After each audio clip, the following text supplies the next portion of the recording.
Senator Klobuchar is on her way, but I am going to go ahead and begin with my opening statement. As you all are aware, we have a vote series that is taking place. But I do want to say thank you so much for our witnesses being here and for each of you being here today. We will hear from Dr. Jason Satizan and Ms. Casey Savage. They are two brave whistleblowers who have come forward to detail shocking allegations about Meta's cover-up of deeply disturbing child safety research. They were hired to purportedly make the platform safer for children, but what they found was a company that knew their products were unsafe, and they just did not care. Nearly 4 years ago, I held my first hearing with a Meta whistleblower who detailed how Meta exploits our children online simply to maximize user engagement and boost their profits. Since then, we've seen a national movement of parents, legislators, whistleblowers, and children that have said, enough is enough. Our children are more precious than the interest of depraved big tech CEOs, and that Congress must pass the bipartisan Kids Online Safety Act. After all these years, Meta continues to knowingly allow sexual exploitation and harms to children on their platforms. I'm incredibly grateful that individuals are still willing to come forward and shine a light on Meta's disturbing, willful, and intentional actions. Mark Zuckerberg has promised that, and I'm quoting him, in the metaverse, you'll be able to do almost anything you can imagine, end quote. And for once, Mr. Zuckerberg's statement rings true. That is, for predators, for pedophiles, for groomers, for traffickers, and all kinds of disgusting bad actors. As these whistleblowers will explain, the metaverse has become the Wild West for criminals who prey on our children. As our witnesses will tell us today, virtual reality can be incredibly dangerous for children, specifically because of the immersive nature of the technology. Children have a much harder time processing the difference between violence and abuse in the physical and virtual spaces. In other words, when their avatar on Meta's virtual reality platform is raped or harassed, children experience that trauma as if it is actually happening to them. Let's be clear, virtual reality is reality. These harms are real, and this abuse happens every single day, every day, on Meta's reality platforms.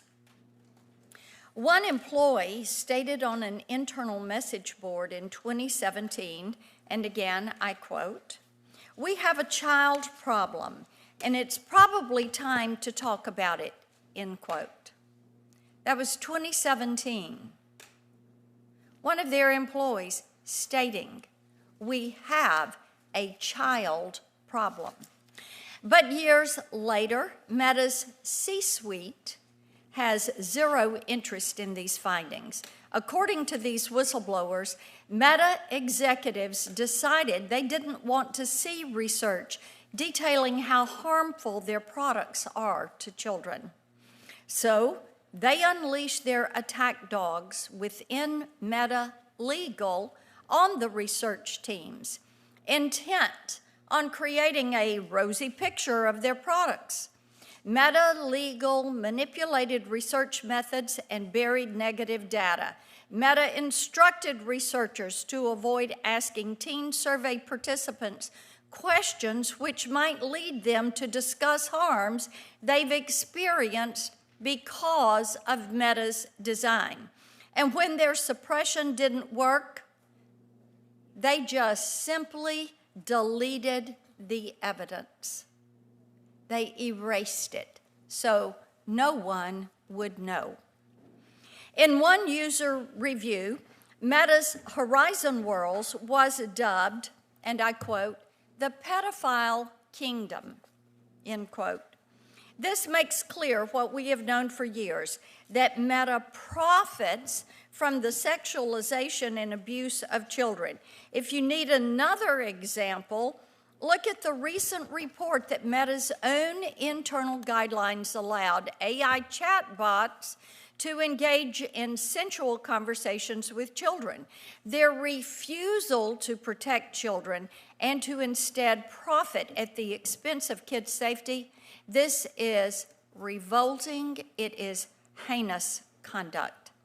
Again, I want to thank the two whistleblowers that are here with us today and the other whistleblowers who have come forward who are not here. I know that this was not an easy decision for either of you, but what you're doing brings us one step closer to holding these big tech platforms accountable. We have parents in the room today. Parents all across the nation are speaking out, and we thank you. And to Maureen, Brian, Mia, Christine, those parents that have lost their children to social media harms, we're grateful that you're here and grateful for your passion to make sure that no parent ever has to experience the trauma that you have experienced.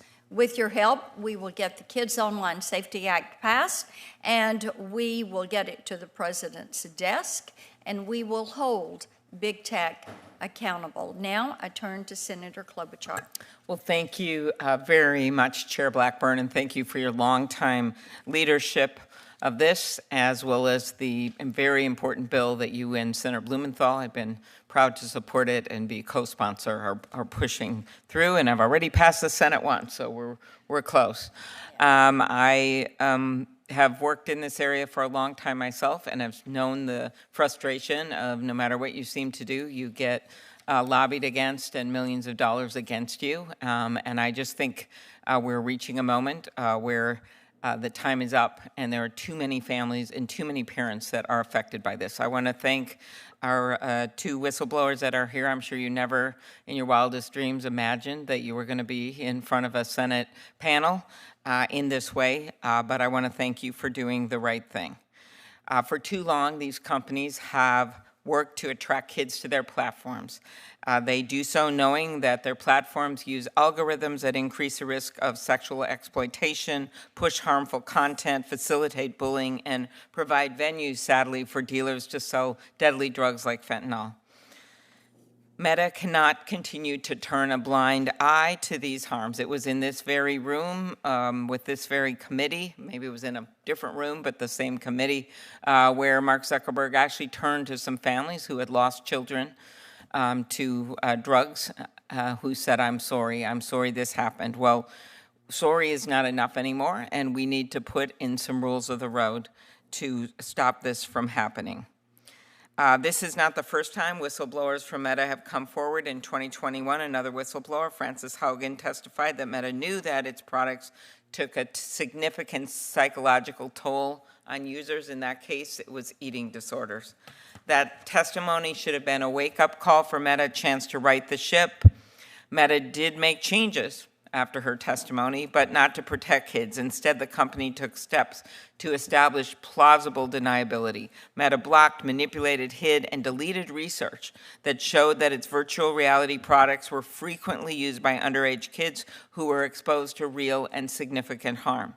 I want to underscore that the entire appeal of the metaverse is that it's supposed to feel like real life. And that can be fun. It's communication, it's entertainment, there's bells and whistles. But the problem is that the virtual reality platform, as it has been created, also allows adults to form relationships with unwitting children that can be exploited. As the Washington Post pointed out in their lengthy investigative piece yesterday, a 25-year-old man was convicted of kidnapping a 13-year-old after interacting with her through Meta's virtual reality products. Despite this, Meta forged ahead, pushing new features to attract younger users and allowing younger and younger kids onto its virtual reality platforms without safety testing.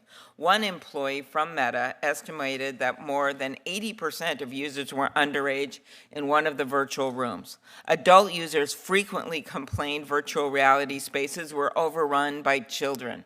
I don't know what else you need to hear to know there's a problem. Gleaning their presence by the sound of their voices. Yet Meta, using the codename Project Salsa, because allegedly they knew it would be a spicy topic, moved to lower the official age minimum for its virtual reality headsets from 13 to 10. In Meta's ongoing tradition of moving fast and breaking things, it broke its repeated promise to parents and Congress to protect kids on their platforms.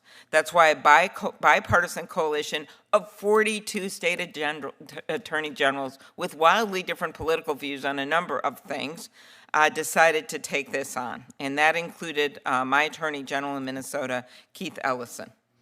But Meta has continued to prioritize user engagement. It does that because the more time people, no matter how young, spend on their platforms, the more money it makes. We know the profits on kids' data. According to a recent study, social media platforms generated $11 billion in revenue in 2022 from advertising directed at kids and teens, including nearly $2 billion in ad profits derived from users aged 12 and under. And while today's whistleblowers left the company before its current push to catch up in the generative AI space race, their testimony raises serious questions about whether Meta is ignoring child safety issues related to AI products, especially in light of the recent reports that Meta allowed its chatbots to engage children in, to quote internal documents, romantic or sensual conversations. That's why we must come together, Democrats, Republicans, to set up common sense rules. We have worked on both the Judiciary and Commerce committees to do this. Senator Cruz and I basically, through a lot of hard work over many years, passed our Take It Down Act when the president signed it into law that would hold platforms accountable for taking down pornographic images of kids or adults that are either the actual images or AI created within 48 hours. We must pass Senator Blackburn and Blumenthal's Kids Online Safety Act to ensure that platforms design their products to prevent and mitigate harm to kids. We also know that other industries do not enjoy this similar level of protection. If they have an appliance that blows up, or they have a tire that blows up on the road, there's accountability. They get sued, and that's a major incentive to fix it. We don't have that with these social media platforms, and that is why I have long supported repealing Section 230, which was basically set up while these were little companies in the garage. That's not true anymore. They're the biggest companies the world has ever known. To end with this, one parent once told me that her trying to get her young kids, 6 and 8, off of these platforms, she'd have to resort to relying on her 12-year-old, 15-year-old to try to get it down. They couldn't figure out how to do it. They'd find another platform. It's just endless, despite all her best efforts to be a mom. She said it was like a sink overflowing with a faucet she couldn't turn off, and she was just sitting out there with a mop.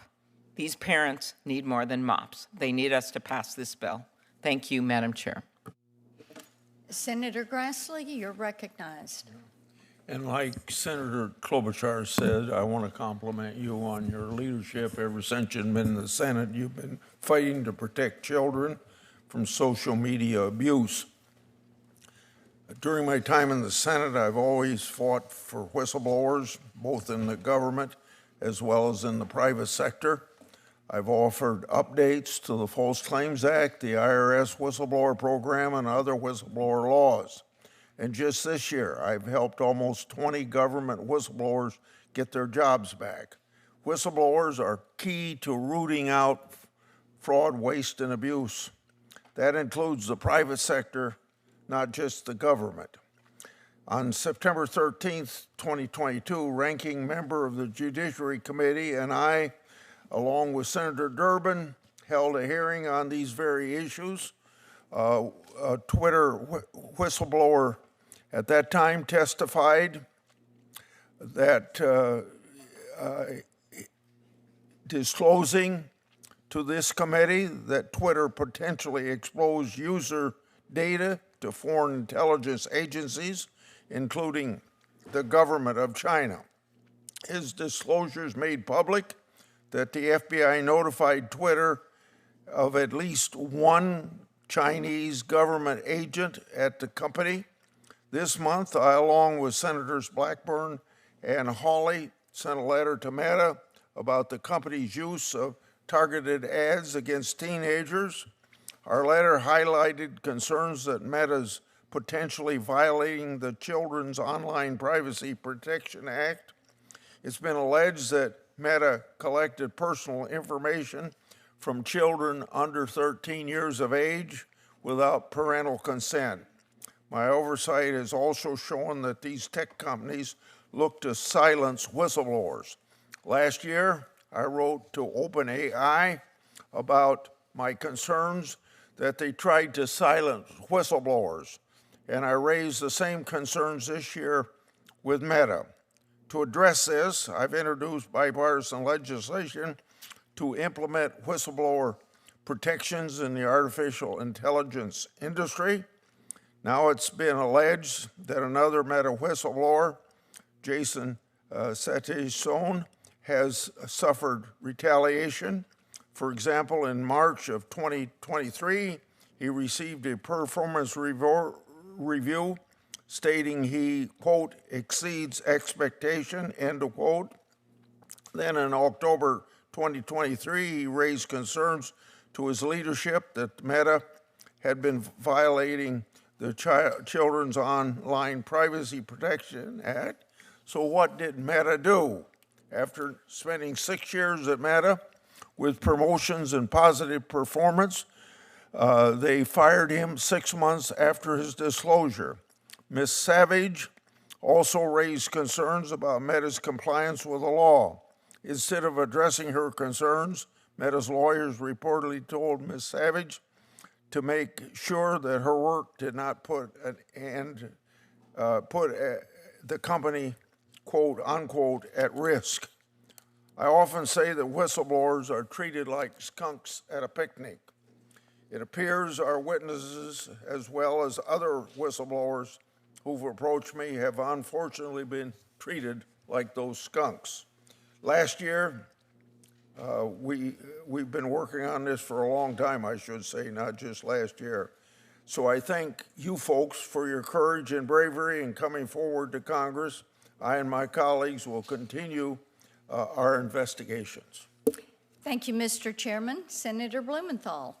Thank you, Madam Chair, and I want to begin by thanking you, Senator Blackburn, for holding this hearing, but even more important, for your extraordinarily dedicated, tireless, relentless work on the Kids Online Safety Act, which has been, for me, the opportunity of a lifetime to champion. And I have come to know some of the bravest, strongest people who are with us today, parents of children who have been lost as a result of the toxic content driven by big tech at children, purposefully and knowingly. And I want to thank the parents who are in attendance today, as well as many, many others who couldn't be with us, and say to you, we are going to continue to fight for the Kids Online Safety Act, and we will win this fight. The whistleblowers who are with us today are part of this battle. You are the truth tellers, and you are part of a long line, I wish there were more, of people of conscience and conviction who have chosen to speak truth to power. And Senator Grassley is absolutely right that we need you, because wrongdoing in government and in private industry is exposed as a result of people having the courage to come forward as you have done, and you deserve more protection. I hope that Senator Grassley may join me in a bill that would provide more protection to whistleblowers. 4 years ago, another whistleblower, Frances Haugen, came forward to reveal how Meta knew it was fueling and aggravating a teenage health crisis, a mental health crisis that continues today, even more widespread and exacerbated. Meta's own researchers described Instagram as a, quote, perfect storm that, quote, exacerbates downward spirals, end quote, of addiction, eating disorders, and depression. They found that Instagram makes body image issues worse for 1 in 3 girls. 2 years later, another whistleblower came forward, Arturo Bejar. He testified before this committee that teens had dangerous, harmful experiences on Instagram at an alarming rate, and again, that Meta knew about it at the very top levels of leadership. We worked on a solution to this problem, the Kids Online Safety Act. Meta promised it would work on solutions, but it did the opposite. It worked to suppress research and tools to give parents better ways to protect their children. It purposely, in effect, obstructed and blocked critical fact-finding that you both sought to do. I will never forget Mark Zuckerberg testifying before our Judiciary Committee and turning to the parents in the audience, saying he apologized and Meta would do better. Not only did he betray that promise, he knew it was false when he made it. Because at that very moment, Meta was, in fact, suppressing research and fact-finding. According to documents provided to our offices, Meta straitjacketed its staff under a social issues protocol that restricts research on key types of harm, including suicide, eating disorders, bullying, and child trafficking, by designating them, quote unquote, sensitive. Yeah, they were sensitive because they would have undermined business and the reputation of the company. What that meant in practice is Meta installed monitors from their legal department who routinely altered, blocked, and shut down work on teen safety. In one research study, those monitors even demanded the destruction of data on underage children being solicited for sex acts. Mark Zuckerberg and other Meta executives wanted to make sure that government regulators, parents, and teens never heard anything more about the dangers of their products that are caused to young people. And as your disclosures show, they did so because Meta's attitude simply hasn't changed. It prioritizes profits over the well-being of children and teens. For example, Meta executives canceled proposals to more accurately identify children on its virtual reality platform and to provide them safeguards against abuse. These disclosures show why Meta has hired armies of lawyers and lobbyists, spent millions of dollars to kill the Kids Online Safety Act. It's dangerous for their business model, even if their practices are dangerous to kids. They don't want a duty of care. They don't want transparency. They don't want tools for parents. They want the Wild West, which continues now. And, you know, big tech has been compared to big tobacco. I sued big tobacco. As Attorney General of the state of Connecticut, I led my fellow attorneys general in suing big tobacco. And you know what gained us a victory? Ultimately, a settlement worth a lot of money, which is still coming to the states, and a change in practices. The industry's own documents showed they were lying. The parallel is indisputable. We had whistleblower there, we have whistleblowers here who are speaking truth to power and revealing that this industry knows how its business model of driving toxic content to kids and even destroying lives is known to them. So I take from your testimony that Meta has no shame, no conscience. It's waged an all-out war against kids' online safety. It spent millions to stop that bill in the House, even though it passed overwhelmingly 91-3 in the Senate.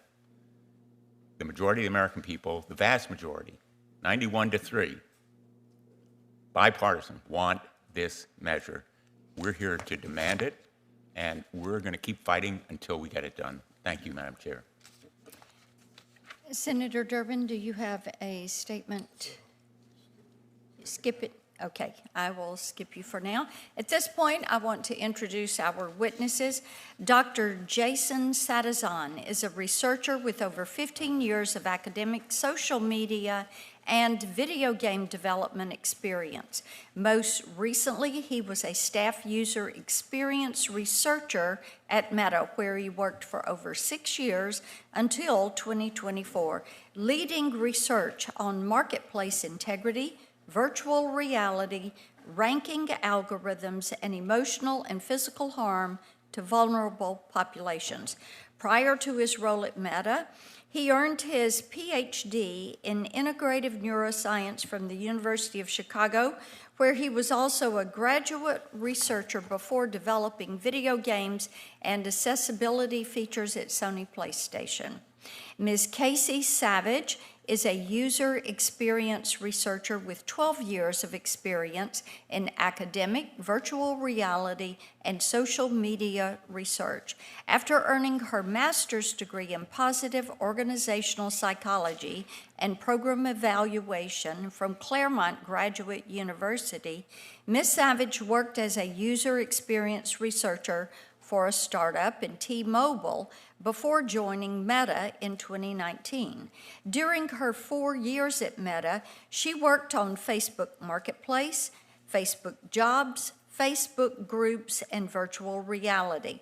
She specifically focused her research within Reality Labs on users under the age of 18 and immersive emotional, social, and physical harm to minors. She now serves as the lead user experience researcher for eBay Live. We welcome each of you.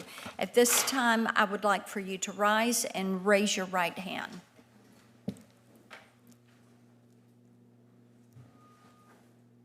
Do you swear or affirm that the testimony you're about to give before this committee is the truth, the whole truth, and nothing but the truth, so help you God?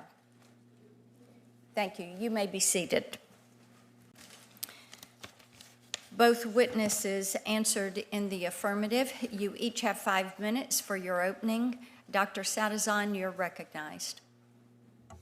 Chairman Blackburn, Ranking Member Klobuchar, Senator Grassley, Senator Durbin, Senator Blumenthal, and members of the subcommittee. Thank you for having me here. I'm here to discuss Meta's manipulation of research to cover up dangers facing billions across Meta's products, and of particular concern, the millions of children using Meta's virtual reality products. I also want to recognize and thank the 5 past and current Meta employees, all researchers like me, who have worked directly on creating Meta's products, who made the brave decision to be a part of this disclosure that brings us all here. My name's Jason Sadazan. Growing up in the 90s and in the middle of Missouri, I saw both the value and the problems that advances in technology brought the world. After a PhD in integrative neuroscience, I wanted to use my research experience to make these technologies and products better for the people that use them. Most recently, I spent 6 years as a researcher at Meta, working in some of their most sensitive spaces and tasked with understanding users, their needs, and using this to try and make their products safer. I am here today because it is evident that Meta consistently chooses profit over safety. I'm not the first to discuss this, as repeated whistleblowers have shared Meta's reckless disregard for users. However, in the wake of past whistleblowers, Meta has chosen to ignore the problems they created and bury evidence of users' negative experiences. I worked at Meta from 2018 to 2024. During these 6 years, I witnessed data scandals, multiple whistleblower disclosures about Meta's disregard for users, and mounting public pressure for Meta to address these issues. I saw the company respond to these pressures by deliberately compromising internal processes, policies, and research to protect company profits over their users. During my first role at Meta, I led integrity research for Facebook Marketplace, and the data was clear. Marketplace causes suffering for users, including financial loss, stolen and counterfeit items, and personal safety issues ranging from being sexually propositioned by strangers to physical assaults and attempted kidnapping. My time on Marketplace was my first exposure to how Facebook deprioritized safety for boosting user engagement. Simple safety investments, such as not allowing people to message strangers with a single click, were flatly rejected because product teams were afraid to do anything that could decrease engagement, the metric determining success and bonuses. It was around this time I also first saw Facebook make false statements to Congress, particularly about their inability to estimate stolen goods on Marketplace. Their statements directly contradict my own internal research, which I've submitted with this whistleblower disclosure. In the fall of 2021, Frances Haugen disclosed to Congress how Meta's products fuel mental health issues for teens, including body dysmorphia and self-harm. Meta's immediate response to congressional concern was not to do the right thing, but rather roll out new processes and policies to manipulate, control, and erase data. We researchers were directed how to write reports to limit risk to Meta. Internal work groups were locked down, making it nearly impossible to share data and coordinate between teams to keep users safe. Mark Zuckerberg disparaged whistleblowers, claiming past disclosures were, quote, used to construct a false narrative. Despite Meta's attempts to prevent researchers from collecting necessary insights, the research we were able to do continued to show the dangers of Meta's products on users. This only highlights the sheer scale, severity, and prevalence of harm on these Meta products. In early 2022, I moved to Meta's Reality Labs to lead integrity research and help improve those using Meta's VR headsets. Virtual reality allows someone to wear a headset and experience an alternate reality, to play games, watch movies, socialize with others. For Meta, VR is designed to push socialization above all, as Meta saw this as a path to unbridled engagement and profit. The company invested billions, integrated social media like Instagram into headsets, and even rebranded as, quote, Meta to align with the future of the company. From my first days in Reality Labs, Meta leadership and legal teams were in complete control of the research I was conducting. This was crucial research because this was a largely untested technology, but I soon learned that Meta had no interest in VR safety unless it could drive interaction and thus profit. After Meta VR sales were banned in Germany for 2 years over concerns about how Meta treats user data, in 2022, Germany allowed sales to resume. When I was asked to perform research in Germany, I understood that Meta was trying to show that their VR headsets were safe for German users. However, when our research uncovered that underage children using Meta VR in Germany were subject to demands for sex acts, nude photos, and other acts that no child should ever be exposed to, Meta demanded that we erase any evidence of such dangers that we saw. Despite Meta's attempts to hide these sensitive findings, my research still revealed emotional and psychological damage, particularly to women who were sexually solicited, molested, or worse. In response, Meta demanded I change my research in the future to not gather this data on emotional and psychological harm. When my colleagues' research showed the emotional impact of children being threatened by physical harm by strangers online, Meta not only restricted internal sharing, but manipulated reports to obscure any emotional damage. During my time working... Your time's expired, so let's wrap up. Of course. If I had one thing to say, I would just want to make it very clear that Meta is incapable of change without being forced by Congress. Whether it's engagement or profits at any cost, they have frankly had unearned opportunities in order to correct their behavior, and they have not. So with that, I'll say thank you again for the opportunity to be with you all today, and for your commitment to stop the deliberate harm for millions of Americans. So thank you. Well, thank you. Ms. Savage, you're recognized for 5 minutes. Good afternoon, Subcommittee Chair Blackburn, Ranking Member Klobuchar, Senator Blumenthal, Senator Durbin, and Senator Padilla. I am a user experience researcher. It is my job to listen to and advocate for users. I have a graduate degree in experimental psychology and 12 years of experience working as a researcher. I do this work because, fundamentally, I care about people. I worked at Meta from 2019 to 2023. In those 4 years, and most especially as I led research on youth safety and virtual reality, it became clear to me that Meta is uninterested and unwilling to listen to their users or prioritize their safety. While I speak about virtual reality, it is important to understand that the way Meta has approached safety for VR is emblematic of its negligent approach to safety for all of its products. The research is clear on what we must do to ensure that new technology is safe for children. Yet across social media, messaging apps, and now wearable technology, Meta has failed to prioritize child safety until they are scrutinized by outside regulators. Then they scramble to develop features they know are insufficient and largely unused, and advertise this as proof of their responsibility. Meta is aware that its VR platform is full of underage children. Meta purposely turns a blind eye to this knowledge, despite it being obvious to anyone using their products. If Meta were to acknowledge the presence of underage users, they would be required to kick off those users from their platform in order to remain COPPA compliant. This isn't happening because it would decrease the number of active users Meta is reporting to shareholders. At Meta, engagement is the priority above everything else. Because VR is immersive and embodied, negative experiences cause greater psychological harm than similar experiences on an iPad or an Xbox. In VR, someone can stand behind your child and whisper in their ear, and your child will feel their presence as though it is real. VR is tracking a user's real-life movements, so assault in VR requires those movements to happen in real life. What happens in virtual reality is reality. Most importantly, Meta is aware that children are being harmed in VR.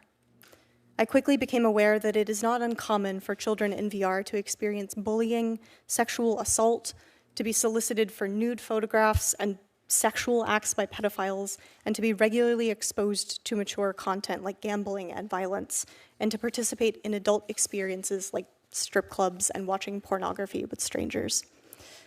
I wish I could tell you the percentage of children in VR experiencing these harms, but Meta would not allow me to conduct this research. I personally saw these things happening in VR, consistently heard reports from teens and parents in research, and read countless accounts from concerned parents online.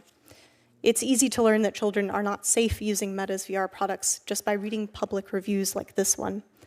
Thanks, Meta, for making this the pedophile kingdom. They have made it so easy for us to meet and exchange information with children here. Meta first acquired Oculus, its VR technology, in 2014. I was the first and, for a time, the only researcher dedicated to understanding whether its VR software experiences were safe for children, and I wasn't hired until 2022. So for 8 years, as tens of millions of headsets were sold, Meta did not think about the safety of the children it relied on to achieve global market dominance.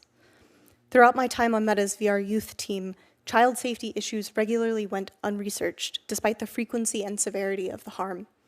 I was given a legal counterpart to scrutinize everything that I did, to tell me what research I could and could not conduct, and to ensure my research reports would not create risk to Meta, should they be publicly disclosed. I was told not to investigate the kinds of harm children were experiencing in VR, and made to feel I was risking my job if I pressed the matter. Instead of amplifying the voices of our users, my work began being used to silence them so that Meta could claim deniability. I know a number of my colleagues who are put in similar positions. Meta cannot be trusted to tell the truth about the safety or use of its products. Meta says it doesn't have a record of the large number of underage children using VR. This is because it has purposefully avoided gathering that data, despite members of Meta's own leadership indicating that even they are unaware of or don't understand the importance of the minimum age of use. Despite this, research proposed to address this idea was not allowed. I deliberated for a long time about whether to come forward. Meta responded to Frances Haugen's disclosure in 2021 by cracking down on research internally. Researchers across the company were subjected to sudden censorship and were told it was for our own protection so we wouldn't be part of any future leaks. Candidly, I am worried that speaking to you today will put my former colleagues, as well as the field of user research within Meta, at risk. To my former colleagues who continue to advocate internally for child safety, I would like to express the greatest gratitude and admiration. Previous whistleblowers have come before this body to publicly testify to the suffering adults and children experience using Meta's products. Meta has promised it would change. I am here to tell you today that Meta has changed, but for the worse. Meta has spent the time and money it could have spent making its products safer, shielding itself instead, all the while developing emerging technologies which pose even greater risk to children than Instagram. Meta consistently demonstrates that it cares more about the bottom line than the emotional or physical safety of the children who use its products every single day. How can Meta care for the safety of children when it doesn't acknowledge that they exist? Senators, thank you again for your time and for your support regarding this matter. Thank you, Ms. Savage. We'll begin our questioning now. And Ms. Savage, let me start with you. You talk about Meta's refusal to acknowledge the harms, but I think many people who are watching this hearing today don't know what those harms would be. So just very quickly, let's talk about if you were an 8-year-old girl and what you would experience in an unsafe situation in the metaverse. Thank you. I think it's important to start by describing briefly what it's like to use VR, especially because a lot of parents haven't. So, you're wearing a headset on your head, it's strapped to your face, and it completely obscures your vision and your hearing. So you can no longer see the real world around you, which can also feel very vulnerable because people can come up behind you in real life. And this means that some of the experiences in VR can feel heightened because you're already feeling vulnerable. VR is designed to be immersive and embodied. That's its appeal. And so when you experience things in VR, they feel meaningfully more real, psychologically more real than if you were to experience that same thing on a television. You also have an avatar that you are embodying and which research shows us you identify with. So if something happens to your avatar, it feels like it's happening to you. It's also important to note that this is a social space, so there are other users with bodies that can corner you, that can surround you, that can touch you, and folks can also speak to you. And let me add in there, users who are not known to you. Yeah, that's a very good point. It's most common for you to be interacting with people you don't know in real life. And a lot of parents in my research indicated that they weren't aware that their children were interacting with strangers. All right. Just to be very explicit, because it's not something that I think a lot of people have exposure with, when we talk about harms for children and for adults in VR, and we talk about things that are said, the audio that's transmitted isn't just solicitation or speech. There will also be instances that we have seen of where you can hear people sexually pleasuring themselves transmitted over audio in a spatial sense as you are being surrounded and brigaded and being harassed. So it's not just simple statements, it is actually the transmission of the motion and the audio of sex acts itself. And so that is what causes children to have the physiological and psychological response as if it were happening to them in the real world. Yes, exactly. Visually and auditorily, it feels real. Okay. Dr. Sadazan, I want to come to you. Senator Blumenthal and I wrote to Meta back in April, really sounding the alarm on some of their policies with AI chatbots entering into sensual conversations with children. And these policies went so far as to allow chatbots to tell a shirtless boy, and I'll quote this, "Every inch of you is a masterpiece, a treasure I cherish deeply," end quote. So you've been through this process at Meta, dealing with them. Does it surprise you that they would allow their chatbots to engage in these conversations with children? No, not at all. One thing that I'd like to just sort of caveat this is I never directly worked on the Meta AI chatbot team, but Yeah. I did work directly on Facebook ranking. And to not get in the tech weeds with this, Facebook ranking or ranking in general is sort of a sibling to artificial intelligence. It's actually something that's included with AI algorithms. And when I worked on the Facebook ranking team, I was working on how algorithms could be used to keep people safer whenever they see things that are shown to them in marketplace. They see sexual content, we take it away, et cetera. Ranking is something that uses, generally speaking, more structured data that is easier to control for safety. And even when I was working on ranking, that was something that when I would try to work on the teams to improve safety, they were unable to do. Okay, let me ask you this. Sure. Talking about algorithms, I know Meta has said TikTok is their main competitor. So is Meta intentionally intensifying their algorithms in order to be able to compete more closely with TikTok? It is so much sillier than that.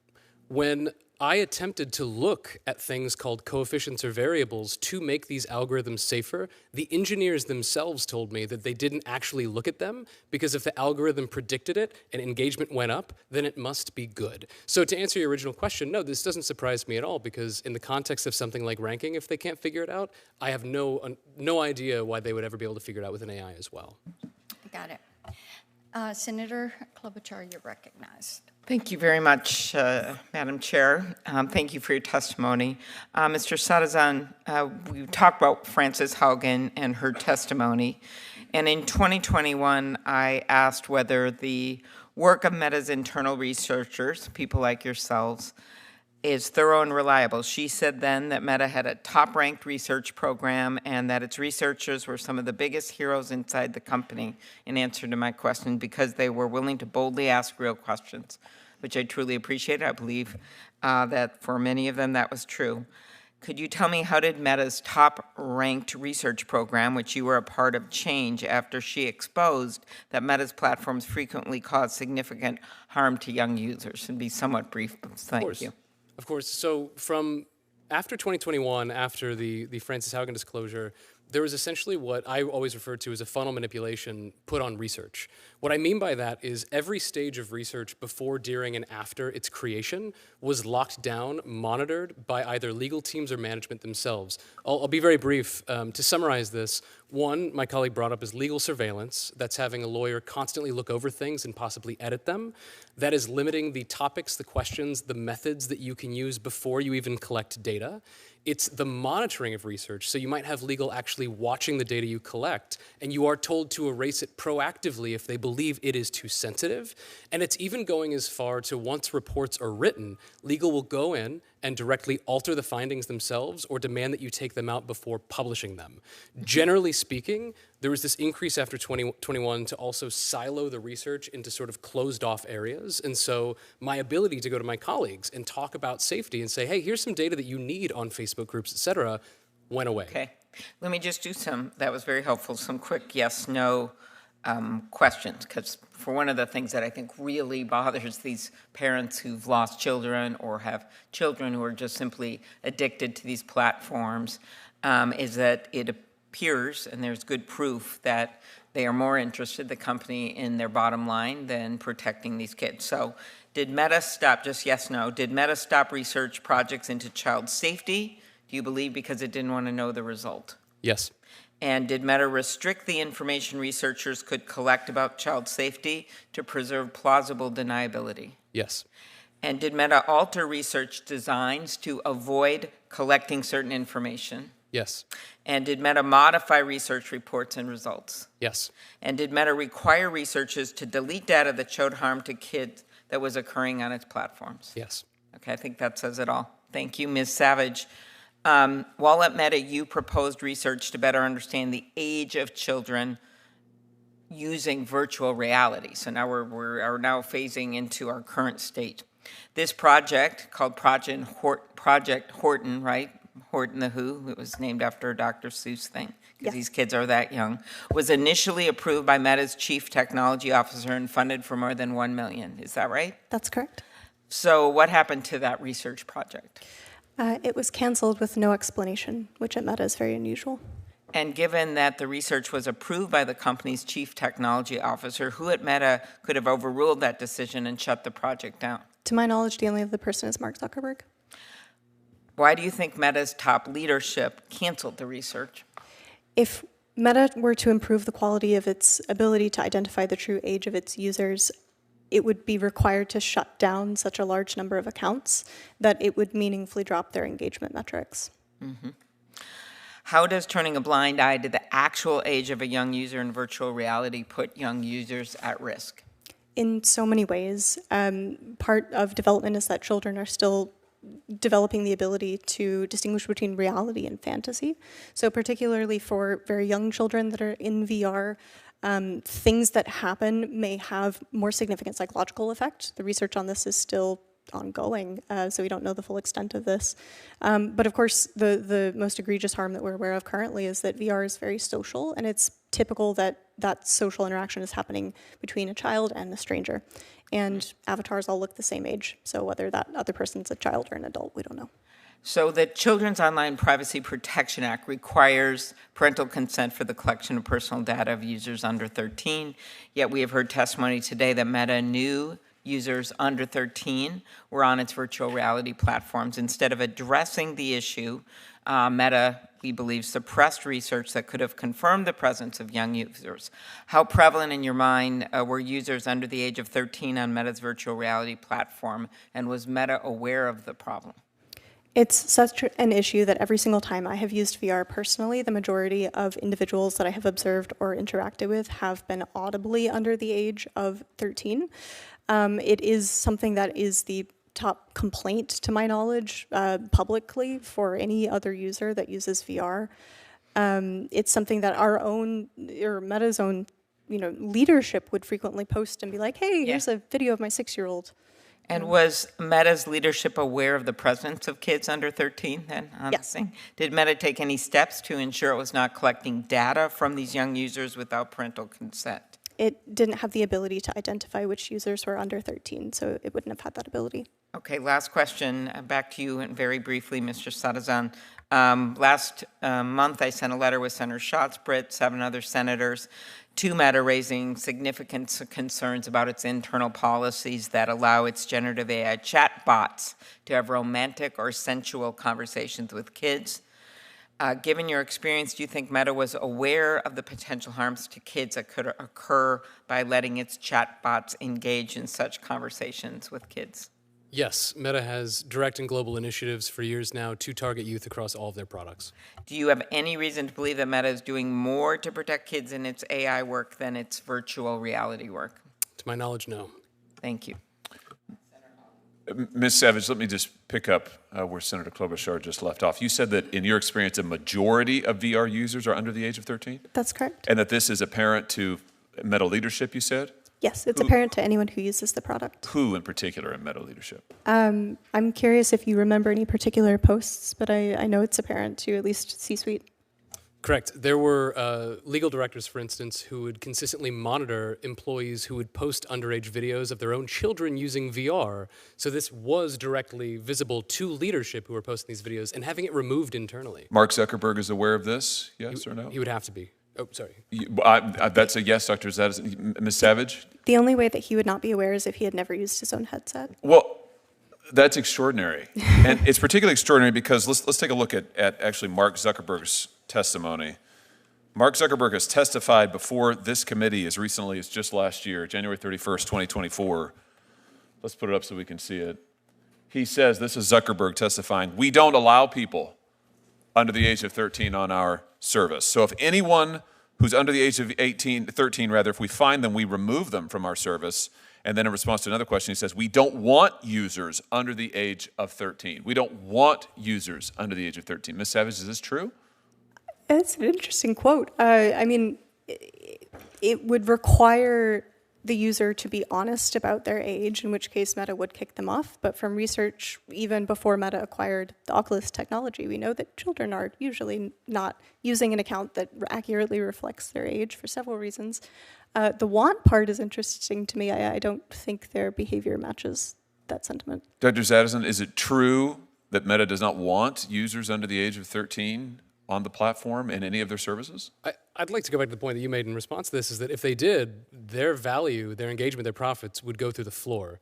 In this quote, If is doing a lot of work because they have taken no substantive efforts to make sure that they're understanding that there are kids under 13. It's a lie by avoidance, and Meta knows it. It's a lie by avoidance. So in other words, Mark Zuckerberg, when he tested, this is last year, I want to emphasize. So it wasn't 10 years ago. This is barely 10 months ago. This was just last year when Mark Zuckerberg says, we don't want people who are under age 13. They're not on our platform. And your testimony here today is, in fact, they're rampant on the platform, and Meta is specifically targeting them. Isn't that your testimony? Yes, that's correct. So Mark Zuckerberg has, once again, deliberately misled and lied to the American people. I mean, this is really, really extraordinary. Let me just make sure that I understand the full import of what you're testifying to. Dr. Zadison, if I could just come back to you. You have testified that Meta erases evidence of sexual abuse on its VR platform. Is that correct? Correct. That Meta changes research to not gather data on emotional and sexual harm once it became aware that it was rampant. Is that correct? That is correct. That Meta manipulates results of data to obscure any harm or other damage, shall we say, to users. Is that correct? That is correct. Why do the research at all? That's a great question. You have to do research. Actually, going back to my earlier point, the siloing of research helps explain this. When you put the most sensitive research into sort of bucket where no one else sees it, all of the other research that's done is phenomenal. And other researchers at the company are great at their job. They help make the product look better, play better, and experience better, but they're not thinking about safety or integrity because they're told not to. Well, why not? My question is, why do any research at all on harms? You've testified that you were doing research on harms. Other people did research on harms, but Meta and its various entities, legal, et cetera, the C-suite would intervene and say, not that, change this, scrub that. Why do any of it to begin with then? It comes down to the fact that some research is necessary to create a paper trail in order to show that you are doing it. Yeah, exactly. For instance, privacy work, you have to show that you are abiding by some sort of general data privacy, whether you're in one country or another, and you have to have that on record. But there are some things that are too sensitive to be done, et cetera, et cetera. Isn't it precisely so that you can come before bodies like this one and go before the public and go before your shareholders and say, we're doing research on harm. We're doing gobs of research on harm. What they don't tell you is they're altering the research on harm. The whole point of doing it is so you can lie about it and create the impression that, in fact, as Zuckerberg testified to this committee, we're tracking it closely, when in fact they're lying about it through their teeth. I mean, isn't that in fact what's going on? If I may? Please. Yesterday, Andy Stone, spokesperson for Meta, actually used this exact same excuse, a tweet about 12 hours ago, where his response to the Washington Post article, which as we predicted a year ago, was, we have done over 180 studies, including topics such as youth, harm, etc. That response, again, is a lie by avoidance because it's pointing out some rote number that means nothing. The whole point of this testimony is that the research they're doing is being pruned and manipulated, yet now they're going before yourself, a government body, the public, and saying, but look, we did some research. Why are children, why is having children under the age of 13, why is it so important to Meta? You both testified to this, your declarations testify to it. Why is it so important to Meta? Go ahead, Ms. Adams. Children drive product adoption in the household, and VR is a gaming device.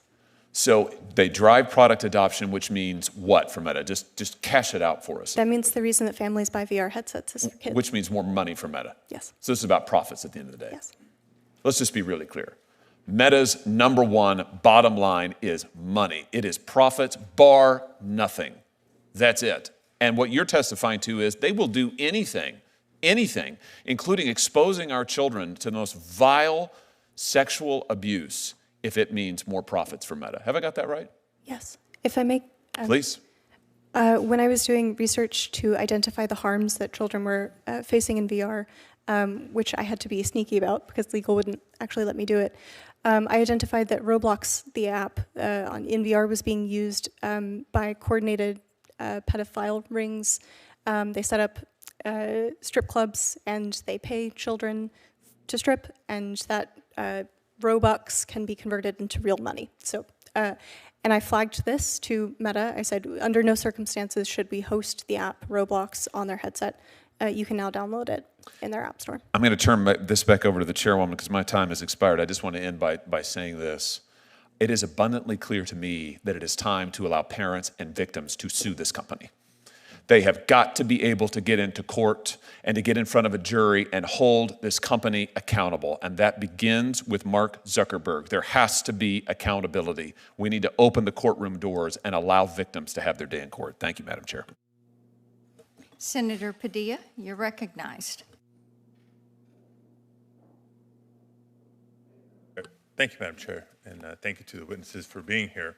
Mr. Satzazan, in your written testimony, you shared that in January of 2023, you launched a survey of Meta virtual reality users, including minors and adults. That survey revealed that nearly half of Meta's VR users experienced harm, and 1 in 10 users experienced severe harm such as racism or sexual inappropriateness. These aren't isolated incidents. They reflect a systematic problem across the platform. Correct me if you disagree. Not at all. Okay, so your survey also showed that Meta VR users, including minors, didn't know enough about the tools that exist intended to keep them safe. And yet, after your study revealed this, Meta denied multiple requests to invest in user education. Is that your understanding? This is correct. Okay. Like I asked, not just as a senator, but as a parent, to think that Meta would have resources available to better keep kids safe, but not implement them is beyond troubling. Just as we don't allow car companies to sell vehicles without seatbelts anymore, or drug companies to market medicines without clear safety labels, Meta's VR system should be no different. So my first question to you is, what resources would have been helpful? Who denied these requests and why? The resourcing that would be helpful is staffing, is money. I mentioned in my disclosure, over my 6 years at Meta, I was always in this exact space, integrity and safety. One constant over my 6 years was not having enough money to build for safety. Our engineering staff was always understaffed. Research staff was always understaffed. You might have noticed, but I was the only researcher for integrity across virtual reality software. That still gives me goosebumps when I think about it, because I think I'm a good researcher. No researcher is good enough to cover that whole space by themselves. The thing that would have helped is taking the resourcing from chasing the next shiny object just to boost user engagement, and given some of those resources, that time, that money to our teams trying to build for safer products. Thank you. Now, also recall a hearing that we had in the last Congress in this committee when CEOs of the 5 social media companies, including Meta, testified. It was a full committee, not the subcommittee. And I recall asking each of them to share data with us about not just the tools available for minors and for parents, but what the adoption rates were for those tools. Surprise, surprise, they didn't share a whole ton of information, and what limited data we did receive suggested that the adoption rates were very low. So as a follow-up question, in your testimony, you wrote through your survey research that virtually no one used parental supervision controls in Meta VR. Why are adoption rates so low, and what can be done, should be done, to improve those adoption rates? Yeah, so both my colleague and I have worked in this space so long that we've known at Meta internally that these types of parental controls were not sufficient to keep individuals safe. I'd have to go back, and I'm happy to follow up on this. I believe the earliest report that I saw was from 2018, an Instagram report showing that these types of parental controls that I believe Mr. Zuckerberg was referring to in this case were not sufficient for parents to keep children safe. And so when we look into my research and we see somewhere between, I believe it was 2 to 10% of adoption rates, it didn't surprise me, because not even the adults, the children who are experiencing VR in this case, even see these things as valuable, because from the onset, they weren't actually built to be valuable for those people using them. I don't know if you have anything to add, because you also work in this space. Ms. Savage, please. Yeah, if I may. I mean, certainly the parental supervision tools are not sufficient, in large part because there's no parent education. And particularly when we're talking about VR, we know that usually the kids are the ones using the headsets and the parents are not using VR and it's fundamentally a different world. So parents don't understand the risks that children face. They don't understand the ways that they should be supervising. And this is something that I flagged to Meta leadership that we needed to make a priority, and it is not been meaningfully actioned on. So. Okay. Well, I thank you both for your testimony and may follow up with questions for the record after the hearing today. Thank you. Senator Moody. Good afternoon. Recognized. Thank you for joining us. It's heartbreaking that we have to have this hearing. I'm one of the newest U.S. senators here in Washington. And when I was in Florida, I was the Attorney General. And one of the hardest things for me as Attorney General was balancing being a mother with a school-aged child and also being the Attorney General on behalf of the state, protecting all of the children in Florida. And as difficult as that was, being the first mom on our cabinet with a school-aged child, I thought it brought to me a perspective and almost an urgency in focusing on some of these issues, whether that meant vaping going on in our elementary schools or predators getting to our children online. And I think what you're saying today is something that I have been trying to tell everyone. We really are the first generation of parents having to raise kids in this age of social media and VR and online platforms when Congress has done nothing to keep up with the evolution of technology. And they're basically saying, figure it out yourselves. It's the wild, wild west. And you're saying today that they knew not only that parents really didn't know how to use it, but they weren't using parental controls. Is that correct? Yes or no? That's correct. Correct. So I would consider myself pretty knowledgeable in this area, considering I was one of the first attorney generals to sue Meta in court for damaging and harming our children.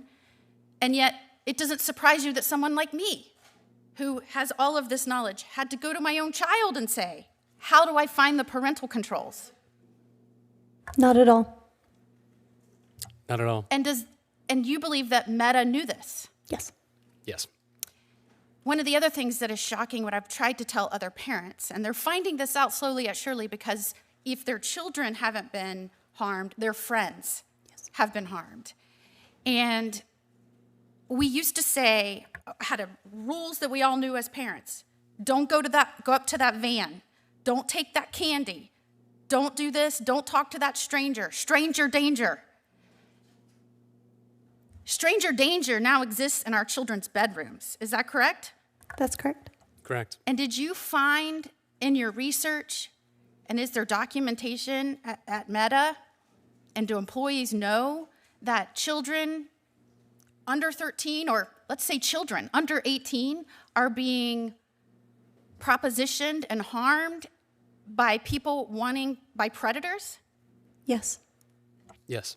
And you're saying that Meta knew this, and a way to deal with that is they brought in a team of lawyers to tell their researchers what language to use in reports so that it could qualify as attorney-client privilege?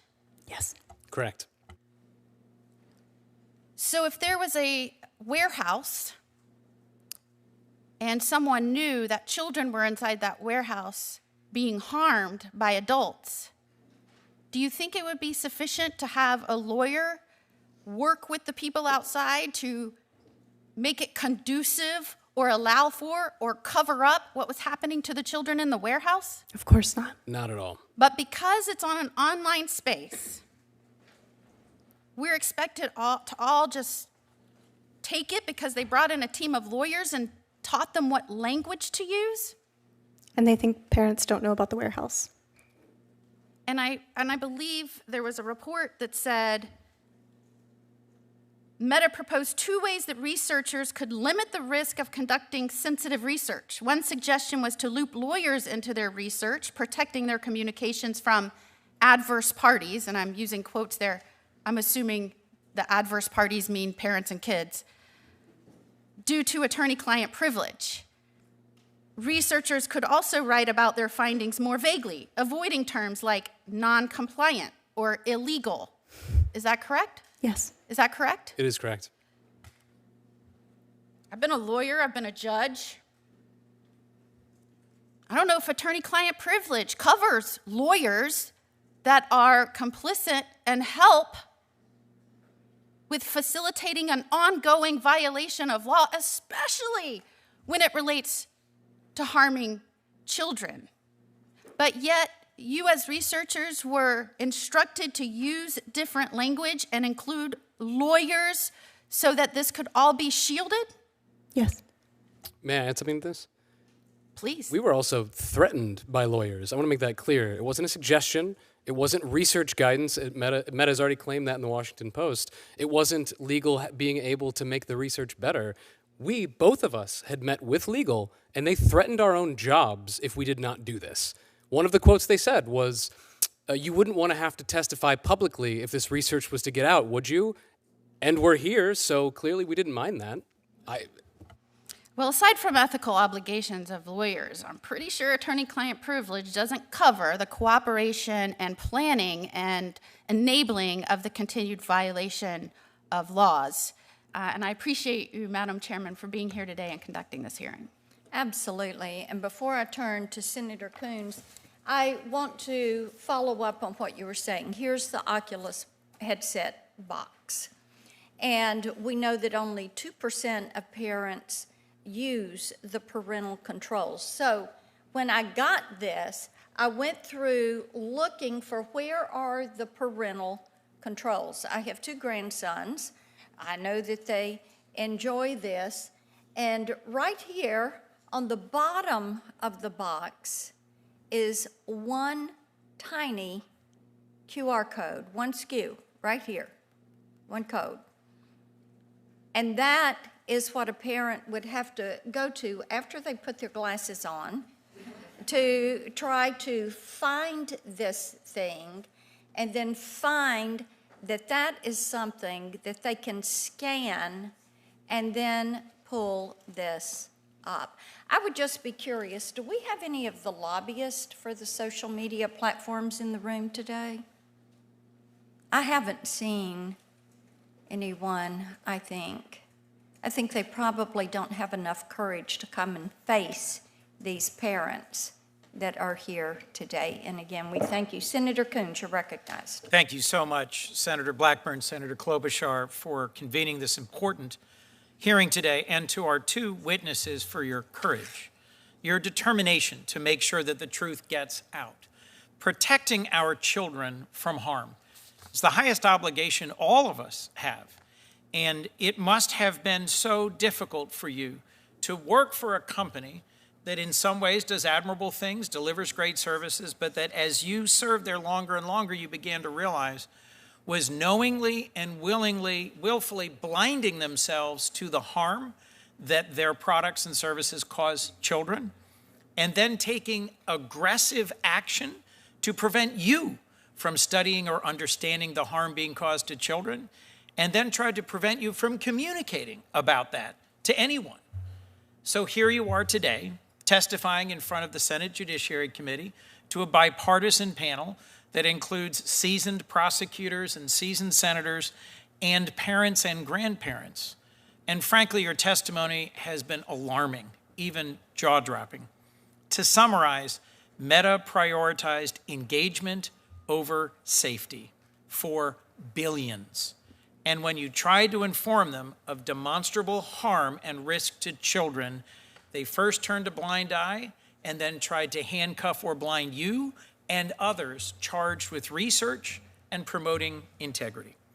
So whether it's artificial intelligence or social media or virtual reality, we're in a very difficult period for parents. As Senator Blackburn just demonstrated, many of us lack the focus, skill, and ability to navigate the exact path towards parental controls on systems our kids are employing. And so a very small percentage of parents are effectively protecting their children. They would expect that businesses that provide these services would test whether they're safe and would build them to be safe for children. Yet your testimony proves otherwise. This ends up happening because there's a huge imbalance in power between big tech platforms who have all the data and all the power to understand the impact of their products and engineer them to favor safety, and the children and families the policymakers, and the advocacy groups who have no way to get that insight. Addressing this imbalance of power is a fundamental and essential component of ensuring we're protecting our kids online. I want to talk briefly about 3 bills that I've introduced or am developing that are designed to help address this. The first, with Senator Cassidy, is the Platform Accountability and Transparency Act. It creates mechanisms for independent researchers to study what's happening on social media platforms, how their algorithms drive engagement over safety. Second, with Senator Grassley, a bill to protect whistleblowers, particularly in the space of artificial intelligence, who come forward to disclose serious safety violations or vulnerabilities. And then last, a bill I'm developing to create similar mechanisms for independent research and transparency in artificial intelligence platforms. If we don't move forward bills like these, and some of the bills my colleagues have championed, we are continuing to allow big tech to grade their own homework, to build their own platforms, and to continue to cruise forward towards profitability through engagement, blinded or uncaring about the harm to our children. So, Mr. Sadison, if I might, your testimony about all the ways that Meta buried or hindered internal research is just stunning. Given what you saw on the inside, could you just say a few words about the value and importance of ensuring there's mechanisms for independent researchers to actually study what's happening, whether it's in virtual reality, social media platforms, or AI? Yeah, thank you so much for going over those 3 different initiatives as well. Thank you. I'd say, over the last 6 years, it was very clear to me that they will not change from the inside out. Meta will not change from the inside out. And during my long tenure there, the only things that actually led to professionalism or doing the right thing was Meta's fear of losing control, whether that was losing control over their own finances or losing control from some regulation or oversight coming in from the outside. So all I have to say is, I love that phrase, they cannot grade their own homework, because the only thing that will change the company is initiatives like that, vying for independence, because as I've also testified, is if we rely on their own research, it will just be altered, changed, or even just erased. So thank you. I don't know if you had anything to add. And Dr. Sadison, Ms. Savage, if you would, what's most important for us to get right in legislation that ensures access for independent researchers? Partially starting at collection, starting with the methods that are being used to gather the data, the populations that we're looking at, et cetera, but also having access to the data before it's analyzed. That's very critical. Ms. Savage, could you talk about the ways Meta specifically discouraged employees from coming forward as whistleblowers, and what more robust whistleblower protections might be important in order to ensure that we policymakers, the public, parents know about the risks their kids are facing? Absolutely. I think the most powerful weapon that Meta had internally was narrative. After Frances Haugen's disclosure, Meta referred to the incident as a leak and frequently said, this was so harmful to the researchers whose reports were shared. This has really been harmful for our ability to do good research and actually investigate harms to users. In terms of actual whistleblower protections, then I think part of it is the folks who are actually whistleblowing, but also the folks who remain at the company who do the investigation. I'm curious if you have anything to add there. I think it was phenomenal. And my sense is that, in closing, that good research is independent, unbiased, repeatable, and through legal action can lead to improvements in product safety. Thank you, Madam Chair. Senator Schiff, you're recognized. Thank you, Madam Chair. Thank you and Senator Klobuchar for organizing this hearing today. And thank you both for your courage in coming forward and speaking out. I can only imagine how difficult that has been, but so vitally necessary if there's ever going to be any change, not just with respect to Meta, but with respect to the whole ecosystem. I wanted to ask you, in some of your prepared remarks, or things you've said in the past, you identified information essentially that Meta's legal department or others willfully erased, removed, Can you tell us specifically what you're referring to there? For sure. So I would like to contextualize this with, an example. I was running a survey, for instance, that I discussed a little bit in my disclosure, where we found explicit information showing that women were being emotionally and psychologically harmed. After that survey was released, a legal team came to me and said, this survey will not run in the future no matter what unless you take those questions out. That would be something along the funnel that they are preventing any additional data from being collected around that topic. In other instances where I saw emotional or psychological harm as one example, and I had already written the report, legal actually opened the report with me and said, you have to take out these slides, you have to take out these lines. And for context, in research, all data on the back end needs to be deleted in 90 days. So if legal is going into a report and taking out lines or slides, they are effectively simply erasing the data anyway, because it's our ethical duty as researchers to erase everyone's other private data before we analyze it as well. So those are just a couple examples of ways that they would remove that information. And what kind of justification, if any, did they give you for deleting that data, or instructing you not to ask those questions? How overt were they about concerns that this would expand their exposure, or these were answers they didn't want to know, or they just wanted to purge the record of anything that didn't reflect well? I mean, what's the point of doing research if you're going to so bias the result? But what did they articulate as their justification? Legal's repeated explicit statements to me was that we did not want this data because it was too risky for us to have, because if there was an outside audit, it would be discovered that Meta knew about these harms. That was said to me dozens of times by my direct legal partners that I was forced to work with from Meta. And was there any pushback to that idea within Meta? That is, were there others at Meta who were saying, we're seeing real harms here, and whether you minimize your legal exposure or not, the harms are taking place. Something has to be done about this. Was there any kind of pushback like that? There was. I know myself. I went to both management and leadership over years with this, and it was entirely denigrated and pushed aside. Other researchers that I knew who shared similar concerns either left the company or were in direct fear of losing their role and decided to stop speaking up about it out of retaliation and losing their job.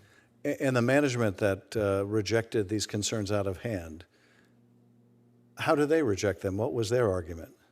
In one instance, my direct manager stated that she agreed with me and that I might very well be right, but that we needed to listen to legal anyway because that was the instruction.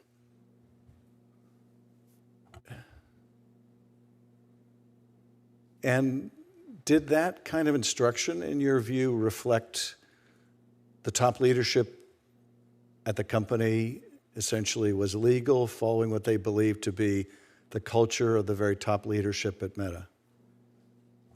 When this entire change after Haugen happened, leading to what we're discussing now, it went as high as Meta's own CTO, Andrew Bosworth, arguing with people one-on-one in comment sections about researchers speaking out about these problems. The CTO of the company was arguing with researchers like us who were speaking up, saying that this lockdown on research was inappropriate. And do you have any sense from your colleagues who are or were within similar positions in other of the tech companies, whether what you were experiencing was an anomaly or whether what you're experiencing is really the rule within the industry? That is, see no evil, hear no evil, don't want to have to address any evil or any ill result, no matter how dire it might be on young people. After working at Sony PlayStation, at Meta, and working directly with individuals who worked at Google, et cetera, I can say that this is pure Meta. So you think this particular culture is unique, harmfully unique to Meta? Correct. Every tech company has issues with schedules and the fast pace leading to certain trade-offs, but this culture of kowtowing to legal blindly, I have not heard of it anywhere else. Thank you, Madam Chair. Thank you so much. I think there's interest in the second round of questions, and if you all don't mind, we will proceed to that. I want to stay right with this funnel of manipulation and look at that. I know that Frances Haugen had talked about the risk. Meta became paranoid, and then they talked about not the risk to kids, and to people that were on their platform, but the risk to their bottom line. Is that accurate?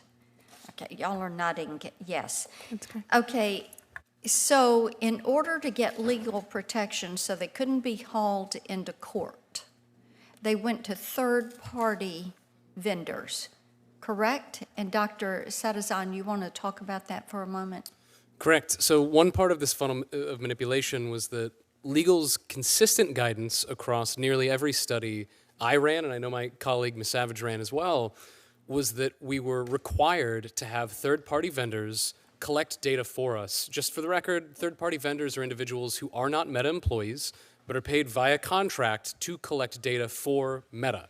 The explicit expressed reason that legal was telling us to have third-party vendors collect the data was so that the data could be erased if they found anything that was, quote, too sensitive. So therefore, before they being would have passed some on. protection Correct. and some distance and would not have that liability. Correct. Okay. Did you find it odd? You worked at PlayStation, and PlayStation has recommended ages for PlayStation. That's correct. Movies have age recommendations and ratings. Video games, likewise. Did you find it odd that Oculus did not have an age rating, that they had escaped that? I did. I found it very odd indeed. Did you raise that with Meta? I did, mainly through attempting to correct our age data so that we even knew what types of experiences would be exposed to different individuals. Okay. Ms. Savage, I want to talk with you about the content of the research that Meta was fearful of. And much of this, we think, is because they were looking for some way to escape liability. But the documents that I've reviewed, and I thank you all for submitting documents to us, I think have some really great insight into the pervasive abuse occurring on these VR products. And one example, Ms. Savage, that you gave us raised questions about how children were sidestepping age requirements and that Meta didn't care about that. So talk to me about the research that you presented to Meta on that and how they pushed back. The first study that I did for the VR youth space was on parental supervision of VR. And that research very clearly showed that parents were most involved during the setup of the headset. And then after that, really, it was just the child using it. So firstly, we saw that parents were often making accounts under their own information on behalf of the child, partially because they thought that that would give them supervisory access, but also partially because they didn't want Meta to have their child's data. So of course, then the child is using an adult-aged account because Meta has not educated parents about the importance of children using appropriately aged accounts. But also, we saw that children are the ones who are driving headset buying in the household. Children are the ones using it. So often children are making their own accounts because they want access to restricted games, they want access to adult content and things like that. That's part of development. Children seek mature experiences. And parents are often not aware that children are doing this because, again, Meta hasn't educated them. Okay. And let's talk briefly about the Germany case. I want to get that on the record, and you have talked about that when we visited, and I think that incident really, there's a lot of that resistance that coalesces in this. So outline the Germany case for us. Yeah, so after when VR headsets were going back to being sold in Germany around, I believe, November of 2022, we were asked as a team to research basically what the safety was like in Germany itself. Despite asking management and leadership, we were never actually explicitly told why we were doing research in Germany, and it was to my understanding that it was because they wanted a paper trail, a research study, to show that it was, quote, safe to do research in Germany, to release again in Germany and have this headset sold to children. When we went to a German family's house to have an interview with this family, a young mother, one of her children, we were interviewing about how they use these headsets. And her son began discussing how another member of their family, an underage, I believe he was around 8 or 9 years old, his younger brother was sexually propositioned, was asked for nude photos, had all sorts of sexual harm occur to him when he was using the headset privately, and the mother was horrified. In fact, actively, even when Meta tried to in real time shut down the questioning by the moderator because they didn't like the data they were collecting, the mom kept asking for the son to talk about it. She was giving explicit consent in order to understand what is going on with my family in this case. Despite that fact, afterwards, we were asked to delete all of our notes and recordings of it happening, and we did not discuss it again after Let that. me ask you this, and my time has expired, but has Meta been sued by the EU for any privacy violations? But you can submit that. I can submit so that I can get that on the record. Senator Klobuchar, you're recognized. Okay, Senator Blumenthal. Thank you. I apologize. We have another hearing going on, as frequently happens in this place, and votes and so forth. So I really am sorry that I haven't been here, and I especially apologize if I'm retreading some of what you've already talked about. But I think that the issue of shifting responsibility, offloading the burden of caring for kids, as Meta has done, is especially important here. Because to the parents of America, I want to say, you are not alone here. You need help. And I say that as one who has received some help from my 4 children and still regard myself as learning about how to protect children. But what really offends me is that Meta knew that, as you have said, Ms. Savage, and I'm quoting, parents were neither prepared to meaningfully use the VR parental controls, nor likely to use them often, and that the controls alone were insufficient to keep teens safe. End of quote. In all your disclosures, you indicate that Meta was all too happy to pass the responsibility for protecting their own children onto parents or other companies, anyone but themselves. And I want to invite you to expand on that point that you've made, Ms. Savage. I appreciate it. I think the most egregious delineation of this is on the bottom of the box. It says, not all children are ready for Meta VR. The implication there, to me, is, if something goes wrong in VR, it is the child's fault because they are not mature enough to handle the experience. Part of the reason that parental supervision tools are not sufficient is because of the lack of education about what it means to be ready for VR, what it means to use VR, but also the fact that VR is social and usually entails interacting with strangers and what that means. Parents are often shocked. Parents whose children use VR headsets are often shocked when I describe to them what the experience of using VR actually is and what the experience of being sexually harassed in VR actually is like. And that is the reason why in our legislation, the Kids Online Safety Act, we impose a duty of care to provide parents with help, but impose a responsibility on big tech companies to provide that help, not just as a matter of their goodwill, but their responsibility when they know that there is a danger to children, and to take action to help prevent that harm. What is your experience with age verification? Oh, yes. I proposed a research study called Age Assurance, which encompasses age prediction, stated age, and age verification, because the quality of Meta's age data is very poor. As we can see, Meta claims if we know that there's a 13-year-old, we kick them off of the platform, and yet their platform remains full of children under 13. And so clearly I knew additional research was needed, particularly research because VR is a new kind of technology which encompasses new ways of gathering data to understand someone's age.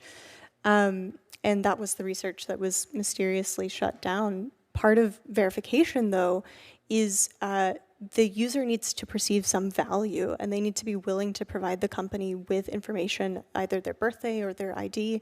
And Meta has something that internally is called a brand tax, which means that users don't trust Meta with their data. And so are less willing to provide things like ID, and that's part of the reason why users often don't accurately represent their age. Thank you. And I want to just ask you finally, have you heard from Meta's leadership or their executives about your testimony here today? Not directly. Not at all. When you say not directly, They did respond to the Washington Post. in other words, you've read what their responses are in published sources, but they haven't contacted you directly. Correct. Thank Not at all, you. no. Thanks, Madam Chair. Senator Hawley? Ms. Savage, you testified earlier that a majority, in your view, a majority of Meta's VR users are under the age of 13. I'm just curious, what percentage, if you had to guess, or maybe you know the exact number, maybe you do, Doctor, what proportion of Meta's VR users, the children, the minors, are exposed to sexually explicit content, sexual propositioning, sexual abuse of some kind on a VR platform? The prevalence of it is extremely high because it's very difficult to monitor that content in VR. It's difficult to monitor it on Instagram, much less VR. So I would estimate that any child that is in a social space in VR will come in contact with or directly expose something very inappropriate. I'm sorry, did you say any child? Yes. So you mean every user? Yes. Every user will be exposed, every minor, every child will be exposed to sexually explicit content of some sort, is what you're saying. I see it every time I use the headset. That's remarkable. That's just remarkable. You also said, Ms. Savage, that negligence in the VR platform is emblematic of negligence across Meta's platforms when it comes to child safety. Let me just ask you about chatbots. This has come up before. I'm sure that you're aware of the recent reporting that Meta allowed its AI chatbots to engage in explicit content, romantic and sensual, I think, conversations with children. Let's just take a look, actually, at what the internal document brought forward by a whistleblower said. It's right here in this middle portion. This is a Meta document. It is acceptable to engage a child in conversations that are romantic or sensual. Let me say that again. It is acceptable to engage a child in conversations that are romantic or sensual. It is acceptable to describe a child in terms that evidence their attractiveness. Again, this is Meta's own internal, these are their own internal guidelines. Does this surprise you at all? Unfortunately, no. Doctor, does this surprise you? Not at all. When Meta says, as they have said following the disclosure of these guidelines, that they will redouble their efforts to make sure that children are safe on their platforms, including with chatbots, does that give you any comfort? Do you think that we should take them at their word? Oh, no. In no way, shape, or form, no. In no way, shape, or form. Let me just ask you one other thing. You were with Meta how long, Ms. Savage, approximately? 4 years. 4 years. Dr. Sadison, what about you? 6 years, and I do want to say for context, that's about longer than 90% of employees will ever work at the company because the turnover is so quickly. I believe it would have been about 80 for you. They calculate it for us on our profiles, so we know that that's correct. Wow, 4 years and 6 years respectively. As you look back on it, if you knew then what you know now, would you have gone to work for Meta, Ms. Savage? I think I knew that about the company going into it. I hope to make it better. Doctor? I would have, and I would have taken even better documentation. Let me just end with this. Do you think based on what you know now and your time at the company, do you think that Meta is a force for good in this country and in the world? I don't see how they can be. Dr. Sadison? No, it is aggressively ambivalent to people. Aggressively ambivalent to people, and yet this is a company all about people, their attention, their interests, their data, their lives. This is a company that's lost its way, profoundly lost its way, and they are harming our children as a result. Thank you, Madam Chair. Senator Klobuchar. Well, thank you very much, Senator Blackburn, and thank you, Senator Hawley, Senator Blumenthal, and I will remember forever the aggressively ambivalent, which I think is one of the many ways we can describe what's going on here. So, Mr. Sarazan, Meta is the global leader in virtual reality and mixed reality devices with a reported 73% market share. When the dominant player, and I think this is key, as you may know, I do a lot of work on antitrust, and so when the dominant player in virtual reality suppresses, alters, and deletes research into youth safety, how does that hinder the broader industry from implementing and improving safety standards for young users? Not that it would be good if anyone did it, but in my mind, it makes a difference. Could you explain your view of that? There's no incentive for the company to change at this point.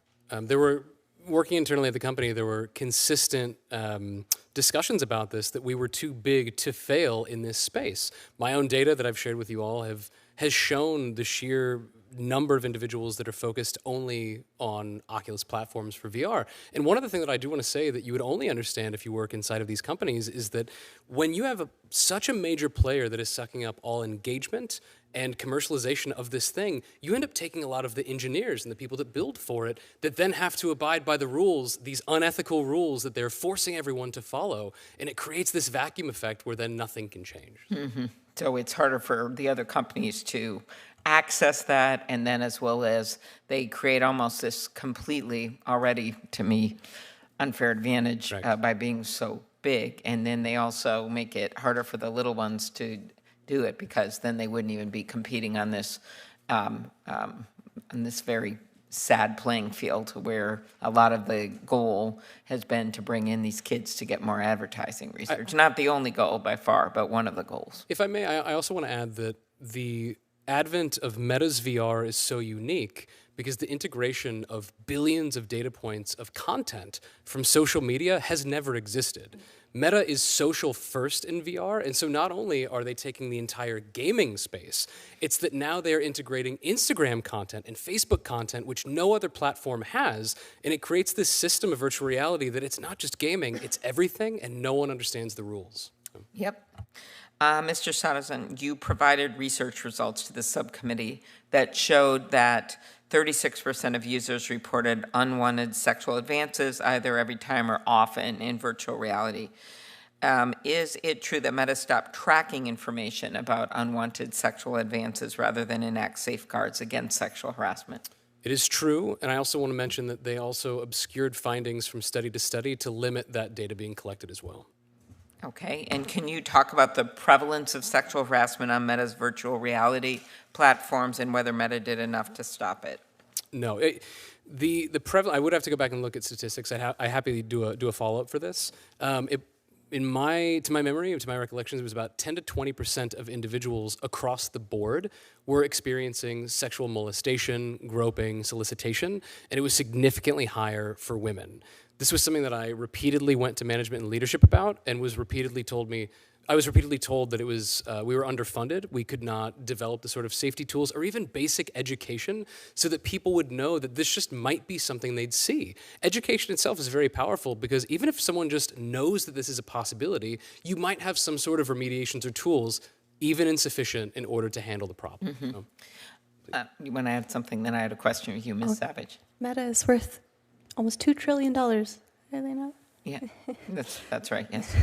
So, Ms. Savage, Meta's virtual reality platform can be used, as we discussed in my opening, I know others, by child predators to mingle with kids online while concealing their age and identity, and the consequences can, of course, be devastating. In 2022, 2 separate kidnapping incidences were connected to the virtual products. Adult men convinced teenage girls in the unreal world to meet them in the real world, where they were able to kidnap and move them across state lines. Luckily, both girls were found by police, returned home safely. Can you talk more about how seemingly innocent relationships fostered in virtual reality can lead to harms in the real world? It's a very good question. And my own research showed that while parents have rules about interacting with strangers, for children, it takes only a few interactions before they consider someone a friend online. trust is built very quickly. That's part of the development process. Right, especially with kids. Exactly. And so particularly when you don't know what someone looks like in real life, if they tell you they're your age, you'll likely believe them. So it's very easy to build trust. And of course, there are playbooks that individuals who are groomers use for this. That's right. Why is it uniquely challenging for parents and law enforcement to detect harm in virtual reality environments? Part of it is because there's no log of it, and the child they have something strapped to their face that you often can't see. So parents, it may be happening in the living room, and parents may not be able to see what's happening. But also because children consider, unfortunately, sexual solicitation and things like this to be pretty normal for the course of being online. And so they may not tell their parents that this is happening. Also, part of development is that children are learning what is and is not okay. So it may be happening and the child may think nothing is wrong. Okay. So last question here. In addition to the bill that my colleagues have long worked on and got through the U.S. Senate on kids and the standard of care and things that we need to do to update our laws. One other idea, of course, is to make changes to Section 230. In every other business sector, parents who believe a company contributed harm to their kids have a right to have their case heard in court. But social media companies argue that parents have no such rights because Section 230 immunizes them regardless of the content that they push to users, all while making billions in profits off of tracking and marketing to kids. I often think if we had put in place this ability, decades ago, a decade ago, 5 years ago, we would never be where we are now with fentanyl being sold and pornography. And finally, we're starting to do something. But all that time passed. All those kids' lives were damaged or lost forever. Do you believe that victims, I'll ask you first, Mr. Sazan, victims of harm that occur on Meta's platform should have the ability to sue Meta for its roles in these harms? And do you think Meta will change its behavior and take child safety online seriously without opening the courtroom doors to victims? To your first question, I believe it is necessary. As I mentioned before, only outside regulation and financial punishment is something that will actually create change inside the company. So to answer your question, that would essentially be necessary for the company to learn, or at least change its behavior in the future. Ms. Savage? I agree, and I would also say, harm that happens online is harm, full stop. And so parents should be able to respond accordingly. Okay, thank you. Senator Blumenthal. Thank you, Madam Chair. I know we've been at this for a while. I just have a few questions to conclude. I asked you before whether Meta had contacted you directly. You said not, but you have read their responses in the Washington Post, and I'll just put it bluntly, in effect, they're calling you liars. They say that, quote, your testimony is based on quote, a few examples stitched together to fit a predetermined and false narrative, false, end quote. And their spokesperson says, we stand by our research team's excellent work and are dismayed by these mischaracterizations of the team's efforts, end quote. Let me just say, if Meta wants to come forward and answer questions, I'm sure that my colleagues and I would be glad to hear from them sitting at this table. And in fact, in the meantime, we are going to be writing them a letter. Senator Blackburn and I have been working on it, and once again, I thank her for her leadership, demanding that Meta produce its research and its research policies and its practices concerning kid safety. And if you're wrong, Meta is welcome to show us their evidence. In the meantime, the Washington Post article is, in my view, a searing indictment. And I know it's long, but I hope folks will read to the end of it, to the very end of it, where Meta is quoted on its use of age verification with an ID card or credit card, and the way it uses that tool if it suspects people are lying and about their age, and to help with another tool to help third-party VR developers understand their users' ages. In 2023, apparently parents were surveyed, and they said, in effect, this tool isn't working. And they were advised by Meta, a Meta lawyer, apparently, quote, maybe I can take a look and help you strategize a way to frame it so as to avoid these types of responses.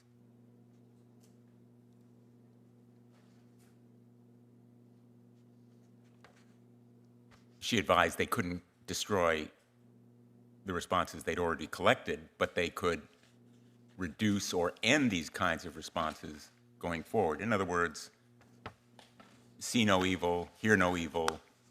They don't know any evil because they're not going to ask the questions in a way that would elicit information. And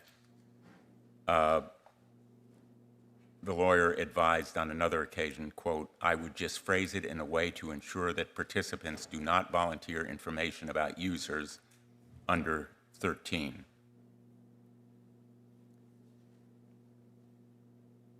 The article says the lawyer also checked with the researcher to see whether he had directly asked adults whether their children use Meta VR devices. The researcher said he had not. Quote, okay, that's great, end quote, the lawyer replied. You know, when Meta denies that your testimony is accurate and correct, and then we have these kinds of direct evidence, it's hard to give any credit to what they say. And so I invite them to respond to our letter, to give us the research, to show us the policies, to, in effect, reveal what they've suppressed and how they have discouraged asking the questions that would show them the truth. And so I want to thank both of you for coming forward to tell us the truth. And thank you, Madam Chair. Thank you, Senator Blumenthal. I wanted to ask you, you mentioned that bonuses were given on user engagement, correct? Correct.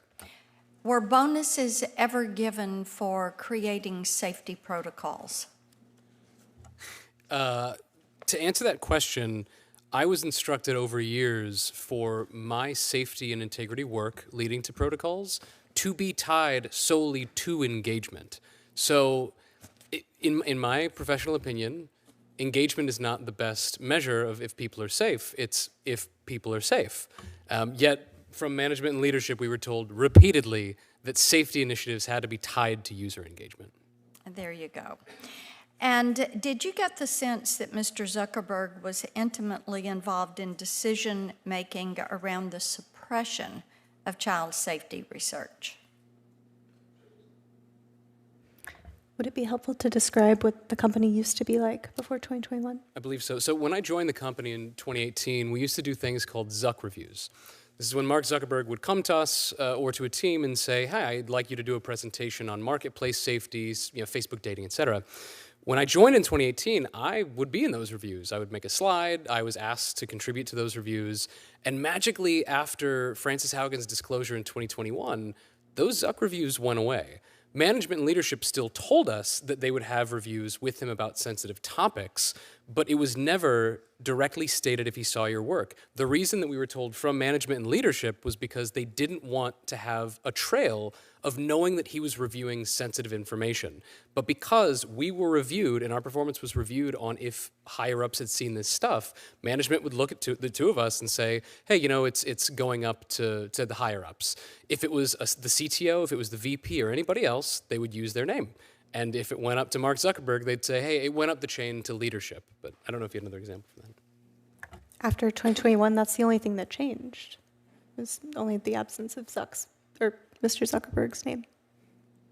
So, in essence, what they did was change the culture to insulate themselves so they would not be sued by parents or by others.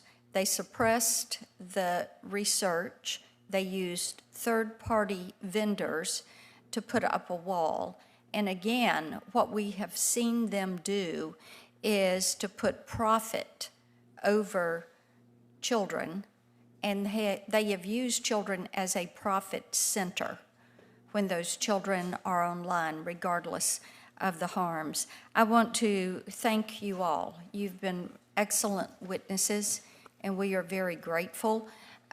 We would invite, I joined Senator Blumenthal, if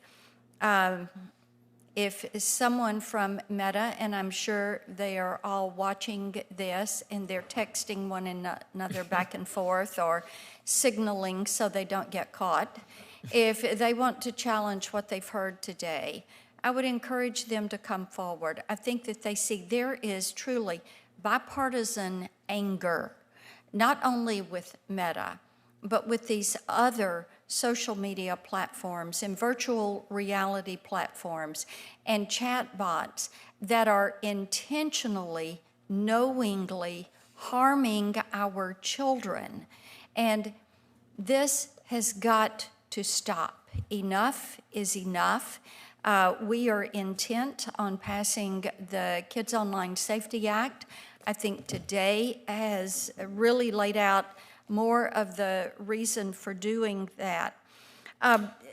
We will continue to submit questions to you for the committee. That will go through Tuesday, September 16th at 5 p.m. We would ask that you respond in a timely manner within a week to those questions. We're grateful to you all. We're grateful to the parents. And this hearing.